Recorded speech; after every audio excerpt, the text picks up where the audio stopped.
Today we're with Ciaran Parkinson. First question is, what got you into Hyrox and what keeps you coming back to it? Yeah, that's a good question. The first thing that got me into Hyrox was I've always been fit, I've always been into this type of training. We had our first daughter and I was like 3 months out of the way, not doing anything, and then someone told me about this sport where it's a mixture of running and strength work. We right up my street. Turned up, actually did my first race here in Manchester like 3 or 4 years ago now, I can't remember, and I won my very first race. And the adrenaline, the buzz, and the community that surrounds Hyrox is the sort of thing that brings me back. And although it's the same race every single time, the training can be so varied that it keeps it exciting, it keeps it engaging. Excellent. How old's your daughter? Well, that one is 3 now, but we've also got a 6-month-old as well. Yeah, so. and you're still managing to train and do everything around I'd be lying if I said it isn't a struggle. Sleep is minimal in comparison, but yeah, no, we're getting there. Recovery's harder, but you're getting the training sessions. The training's fine, the recovery's tougher, yeah. How has your training evolved over time? What things have you changed since you've first started training for Hyrox? Yeah, so I think when I first started doing it, wasn't the education on social media that there is now, and it was such a new sport, so everyone thought the only way to train for Hyrox was to do Hyrox. Yeah. And that has very much, even for someone who has coached it for the last 3 years, my methodologies have evolved year by year. I have coaches myself, which I learn from. Every good coach has a coach, and I use those principles in my training. So it's gone from probably doing Hyrox style WODs every single session to now I probably touch a sled and I touch wall balls like once a week tops. The main concept of my training revolves around the running at different paces, at different intervals, thresholds, aerobic, and then when I'm doing sort of more aerobic style WODs, I'm utilising the bike. I do very, very minimal compromised running now, and I've only seen my running improve. My running splits have come down from what is already a fairly decent 3:45 to, at my last race, they were at 3:23. So, okay, on that then, so compromised running is one of the things where a lot of people are saying you don't need to do it. Yeah. I still think for people who are getting into training, they need to be doing it for some level of getting used to that feeling, that movement. It might not specifically help with your running or specifically help with your endurance, but the overall effect of your training, there must still be some role for it. Yeah, I think so. I think it definitely has a place. I think it depends what level of trainer you're at. I think if you are not someone who runs, to then start throwing in compromised running to your work, like if you're just getting into running, if you start throwing compromised running into your workouts, you're going to be like, this is bloody tough, right? Whereas if I've got someone who comes to me and they're fresh to everything, let's get you confident running a 5 or a 10k first before we start throwing in 25-meter sled pushes and then 1 kilometer sprints. So I think it all works. I think there's definitely a place for it, but I think it depends what lifespan and what time scale you are at as a gym goer, as a trainer. Yeah. So if somebody was new to training and they came to you and they hadn't done much of anything before, would you just completely split it, running and then strength training? There is that element, but there's also the fact that you need to think about is someone's enjoyment. Someone's coming to me because they want to train for Hyrox. Exactly. And they like Hyrox style training. Yeah. So 80% of what they need, 20% of what they want is how I live my motto, really. When I've trained footballers, it's always been a little bit along the lines of there's certain things I want to give them, but then I need to give them other things as well so they go, I enjoy it. I always think the best training programs are the ones people are going to stick to. It's a consistent thing, right? Yeah. If you're not enjoying it, you're not going to do it. They're not going to do it. So if I can give them a workout that I'm sitting there going, this probably isn't the most optimal use of their time, but if they go to me at the end and go, I bloody love that session, and then they look forward to, and then the next session they do is one for me that they need to do, I'm happy. I'm happy, right? Cool. With training then, what's a typical week's training for you? Mine's going to change as of next week because I've made mistakes myself along the way. I've probably been vastly overtraining. We talked about this at the start of this chat. I've got 2 children. Recovery isn't ideal. I've been training like a 20-year-old kid who doesn't have any responsibilities, doesn't have any children, and lives at home with their mum. And unfortunately, I'm not recovering from the injuries or the niggles and stuff that come in. And when you've got that, the thing you need to do is recover from it, is give yourself some time. So I've gone from recently, I've been doing kind of 3 hours of training, double training days. That's going to drastically reduce come next week. I'm going to kind of go quality over quantity. So again, this is a different approach for me. I'm going to try and really put a lot of effort into that rather than getting to the point of my second training session of the day. I'm having to grab an energy drink. I'm sitting there like I'm in an R-in. I'm getting grouchy, which is a sign of overtraining. So this sport is evolving, and I think even if you look at the elite guys, what I've noticed recently from some of them is they've actually now started all doing sims every week. Whereas 6 months ago to a year, none of them were doing that. And I remember specifically doing a post going, I tell you what you shouldn't be doing is sims every week because you don't see any of the elite guys doing it. Yeah. And then I saw 3 people, Sandy, Hunter and Ronkovic, all did a sim last week when they've got blooming Las Vegas next week. So I'm like, oh, so do you know what I mean? I think no one is still knows the perfect way to do this. No. It's still evolving. I don't think there is a gold standard to do this. The right way, like you said a second ago, is the way that keeps you most consistent, keeps you enjoying it. And if you're still doing this in 3 years' time and improving, then you're training right. Yeah. In my opinion. And if you're staying in it and not picking up those injuries. Exactly. And I think the issue with the injuries, I think, comes from people are so keen to want to improve, including self. Doing too much too quickly. You do too much. Or you think it's all right. The level you're doing is all right. I've worked in the fitness industry now for almost 10 years, and I've come previously from a background of working with clients who are looking to lose weight.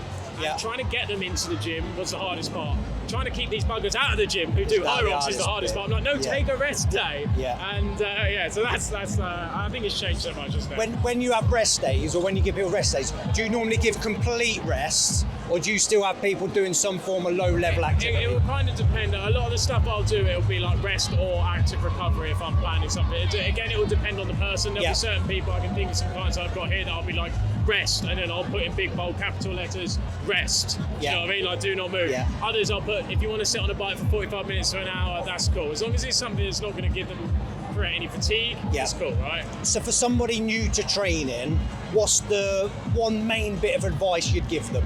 Don't rush to be at that next level too quickly. Take your time, build up a structured program correctly. You don't necessarily need to find a coach or anything like that, but like we said, like, start that. For someone like that, it would be, let's keep the running and strength stuff separately, and then as you get a little bit more confident, as your training age becomes a little bit better, let's start adding in things like slight Hyrox style finishes, and even stuff like that might be like, let's just do an E-monmouth sled push at the end of your strength work, okay? And just build into it, like adding layers to an onion rather than taking them away, right? Build it up slowly, and that's what's going to lead to that person not getting injuries, not feeling fatigue. But the worst thing you can do for someone who's just started to be like, right, okay, we need a 90-minute zone 2 steady run out of you when they don't even run 5Ks or something. Like, do you know what I mean? Like, build it up slowly. Couch to 5K, then the next step, then the next step, then the next step. I've had clients come to me and they've said, I don't do any running, I've never ran before, but I do want to get into Hyrox. And I've kind of advised that I can help you do this, but actually you'd be better spending 6 to 10 weeks doing like a running based something, like a couch to 5K. Get yourself to a point where it doesn't matter how slow it takes you, get yourself to a point you can do that, and then come and find me, because probably you're going to be spending a lot of money or a bit more money on a one-to-one coach when all I'm going to be doing is probably building that up for you, building that like 2-minute run, 30-second walk, and you're going to do that, and that's going to evolve over time. And then alongside that, I mean, yes, you've got the benefit of having the accountability and the strength side of things. When it comes to running, it's going to be so basic to begin with until you get to that point. And you're not going to feel confident to step onto a stage like this if you haven't done that kind of running principles first, right? I think that's what makes you like one of the coaches I recommend, because you're not just going to get people in and go, right, do this, do this, do this. It's like, if you don't need this just yet, start with your running, start building this up. Come and see me after 6 weeks. Well, one of the initial questions I'll ask when someone signs up is like, how much time do you have to train per week? And that is like around your kids, around family, around social commitments. And like, if anyone says, I want to train 10 times, I'm like, okay, well, we're going to start with 5 or 6, and then week by week. If you get to the end of 2 weeks of 5 or 6 sessions and you're like, that felt great, I feel good, I can do more, then we can build it up. But we're not going to go in at 10 and then you go 2 weeks in and going, this is too much for me, I can't do it, and all I see is crosses by the workouts because you're overwhelmed by it. Let's build it up, let's build the confidence, let's make sure it fits in with your life, with your family, with anything else you've got going on, and let's build from there. In your opinion, what separates the good Hyrox athletes from the great Hyrox athletes? I don't think it does come down to time to training. I think it comes down to the mental side of things. Okay. Like the amount of times I've done these races and I've had a bad performance and I just mentally wasn't there for the day, but the amount of times I've said to my wife who's standing on camera, I think I'm gonna PB today, or I think I'm gonna put down a good time today. Yeah. And it's that confidence, and if you can harness that and build that into when times get tough after the sled push, the sled pull, use someone that sinks or swims, you know what I mean? Yeah. And I think either you have that or you don't, and that's quite a difficult thing to build into. It doesn't matter how fit you are. And certainly, like for me, who's transitioned into doing like doubles that are more like, well, trying to get into the elite level of that, that's something very much my partner has, and I need to work on a lot, because I get sort of 6 or 7 runs in, and I'm cooked, I'm done, I'm struggling, I'm feeling my legs, I'm feeling my lungs, I'm done that. And he'll be sitting there like having a word with me, and that kind of mentality. And I think that's like, he's come from like an elite motocross background, so he's come from that level where he has that mentality, he can switch, whereas I can be like quite negative and sometimes think about that. And that's coming from someone who coaches this sport, who does I've done almost 40 races, and I still feel just as nervous as everyone else on that start line. My stomach still goes. I'm doing a relay tonight where it means absolutely nothing, we're just doing it for fun, and I've still got that. It's an adrenaline, it's a buzz, and it's that competition side of things. Do you do anything to try and help strengthen your mindset? Like whether it's reading stuff, watching stuff? It's even little things like I train in the garage by myself, every like in the dark, in the cold, and when we were training for the Elite 15 race in Miami, I had a little sign that said like Elite 15 Miami, you got this. And like when I was struggling on my threshold sessions or it was feeling tough, I just looked at that sign, and my daughter made it with me, and it just like gave me that thing.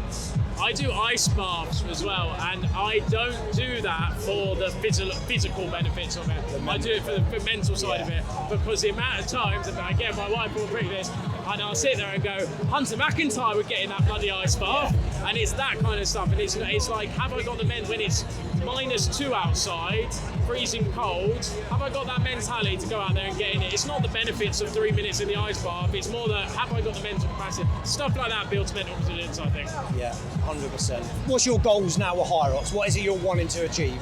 Yeah, so I think a year ago it was very much to go sub 60 in the men's pro, get into the Elite 15. I've been very realistic. That probably is too far for me now. My physiological, I'm never going to be 85 kilos, built like a brick shit house. That's just not my. That's not my. What do you weigh? I weigh like 72. So like, I am head and shoulders below it. It's just not going to be my thing. We've transitioned into doing the doubles in the last year. I really enjoyed it. We came 3rd at the World Championships, which was such an amazing experience. We went out to Australia and came 4th by 9 seconds for the Elite 15 qualifier. If we had come 3rd, we'd have been in the Elite 15. So rest of the season, we're heading out to Miami in April to do the Elite 15 qualifier there. Failing that, there'll be one in London, which we'll give another go. Yeah. Failing that, we'll just try to see if we can win the age group world championship. I've kind of gone all in on the doubles now. Like we set a good standard. I think where the doubles next year, as far as I'm aware, is going to be done the same way the Elite 15 is, with the 2 best times. Yeah. Me and Tony will very much, if we're not in it this year, we'll be in it next year from that. So that'll be a great experience being involved in the Elite 15 doubles. That's the goal. What's been your best moment today? The best moment is probably when we beat Hunter and George Heaton in the men's doubles. It was the first time me and Tony raced together. Where was that? That was in London. And Hunter come over, they were doing a big 247 thing, and they did this whole video, which was 247, and it was kind of ruined by me and Tony beating them by 2.5 minutes. So, and there's a very funny video where Hunter was on the rower and he was about 2 minutes behind us, and I was giving him shit for being jet lagged and stuff like that. I mean, who's got the audacity to do that? But that was certainly up there, because that was so unexpected. So that was definitely up there. Okay. Where can everybody get more information about your coaching and what you do? So you can come find me, Ciaran, spelled Ciaran, at Fit4Rocks on Instagram. The website is fit4rocks.com, which has all the details on there. I work one-to-one with everyone that I work with. I have so many testimonials on my Instagram page and website. So if you're looking for support, whether you've got a race booked or not, or you're looking to get into training, drop me a message there.